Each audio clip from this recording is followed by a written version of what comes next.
प्रदेश, बिहार, हरियाणा, महाराष्ट्र, राजस्थान, मध्य प्रदेश ये देश के कुछ ऐसे राज्य हैं जहां से पूरे देश की सियासत चलती है। इन सभी राज्यों में बीजेपी की सरकार है, लेकिन बिहार में बीजेपी की सरकार जेडीयू के साथ गठबंधन में है। बिहार में बीजेपी के पास सीटें तो ज्यादा हैं, लेकिन बीजेपी गठबंधन की मजबूरियों में ऐसी दबी है कि नीतीश कुमार को सीएम बनाना मजबूरी बन गया।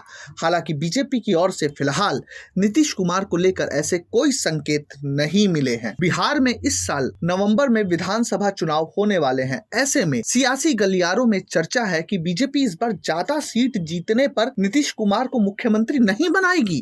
दरअसल 2020 के बिहार विधानसभा चुनाव में बीजेपी को 74 और जेडीयू को मात्र 43 सीटें मिली थी, लेकिन बीजेपी ने नीतीश कुमार को मुख्यमंत्री बनाया था। राजनीतिक जानकारों का कहना है कि बीजेपी इस साल होने वाले बिहार विधानसभा चुनाव से पहले ऐसा विकल्प ढूंढ सकती है जिससे केंद्र सरकार और मजबूत हो जाए। क्या ये विकल्प शरद पवार होंगे? ऐसी अटकलें हैं कि पीएम मोदी राष्ट्रवादी कांग्रेस पार्टी शरद चंद्र पवार के अध्यक्ष शरद पवार को साधने की कोशिश कर सकते हैं।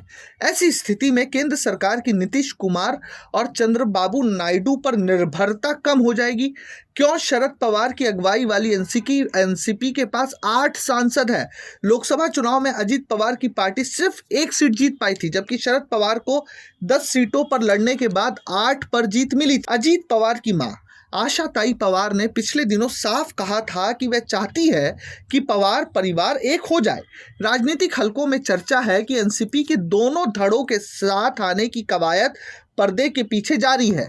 अगर यह कोशिश परवान चढ़ती है तो शरद पवार की बेटी सुप्रिया सुले केंद्र की मोदी सरकार में मंत्री बन सकती है। इतना ही नहीं, उन्हें कोई बड़ा मंत्रालय भी मिल सकता है। ऐसे में बीजेपी की ताकत और बढ़ जाएगी। इसका सीधा असर बिहार की सियासत में देखने को मिल सकता है। बिहार के मुख्यमंत्री नीतीश कुमार ने राष्ट्रीय जनतांत्रिक गठबंधन यानी कि एनडीए छोड़ने की संभावना से इनकार करते हुए कहा था कि भारतीय जनता पार्टी के साथ उनके संबंध बहुत पुराने हैं। जनता दल यूनाइटेड प्रमुख ने पूर्व प्रधानमंत्री अटल बिहारी वाजपेयी से हमेशा मिले समर्थन को याद किया और राष्ट्रीय जनता दल यानी आरजेडी कांग्रेस गठबंधन के साथ अपने 2 अल्पकालिक गठबंधनों को एक गलती करार दिया। राजनीतिक जानकारों का यह भी कहना है कि बिहार विधानसभा चुनाव के नतीजे आने के बाद ही तय होगा कि नीतीश क्या रुख अपनाते हैं। नए साल के पहले ही दिन सत्ताधारी जेडीयू ने जो नया पोस्टर जारी किया है उसमें नीतीश कुमार को बिहार विधानसभा की ओर कदम बढ़ाते दिखाया गया है। एक तरफ तीर निशान, दूसरी तरफ अंग्रेजी में नीतीश लिखा हुआ है। बीच में 2025 से 2030 के वर्ष अंकित हैं, जिसका मतलब यह है कि बिहार विधानसभा चुनाव 2030 तक नीतीश कुमार ही सदन में बहुमत के साथ नेता रहेंगे, ऐसा जेडीयू का मानना है। Bureau report, प्रजाहित।